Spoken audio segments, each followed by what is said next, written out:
தாவீதோட அப்பாவே மறந்துட்டாரு.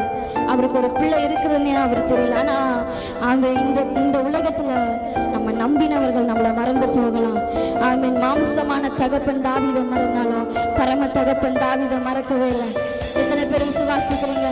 பரம தகப்பன் தாவீதை மறக்கவே இல்லை. சாமுவேல் சொல்றாரு, இன்னும் இவ்வளவுதானா உன் குடும்பத்துல? இவ்வளவுதானா? உன்னை தாவீதோட அப்பா சொல்றாரு, இன்னொருத்தர் இருக்கா, அவன் ஆடு பின்னாடிதான் மேய்ச்சிட்டு இருப்பான், அவன் ஆடு பின்னாடிதான் இருப்பான், அவன் ரொம்ப சின்னவன், நீங்க எதிர்பார்க்கிற மாதிரி திறமை அவங்கிட்ட இல்லை.